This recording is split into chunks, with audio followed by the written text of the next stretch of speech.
Dans les colonnes du Libération datées du 4 novembre, Romane Boringer s'est prêtée à l'exercice de l'interview musicale. Elle en a profité pour révéler la manière originale dont elle a déclaré sa flamme à son ex-compagnon et père de ses enfants.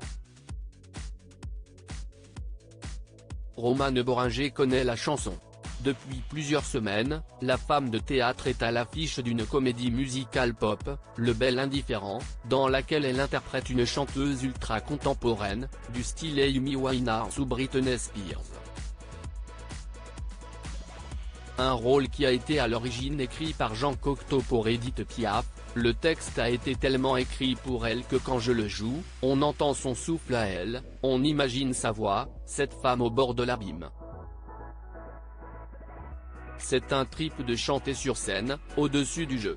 Je suis parti de zéro, j'ai pris des cours de chant pendant des semaines.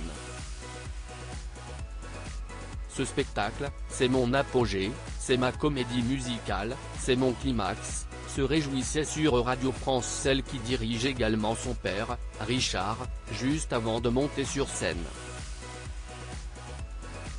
Un sacré programme. Nous nous sommes dévoilés grâce aux mots de Véronique Sanson. Pour autant, l'artiste abandonnée par sa mère biologique a trouvé le temps de se plier à l'interview musicale de nos confrères de Libération. Une occasion de connaître les influences et artistes qui ont bercé la vie de cette grande pudique.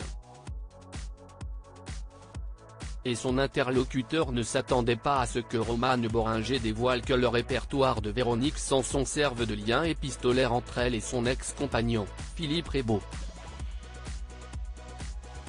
J'ai déclaré ma flamme à mon amoureux en lui envoyant des titres appuyés de Véronique Sanson. Tu es ma lumière du jour dans la voiture au petit matin. Ça voulait tout dire, s'est-elle remémorée.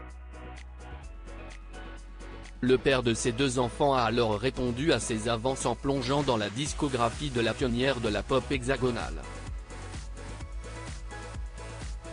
Puis il m'a renvoyé Seras-tu là ? Et ainsi de suite.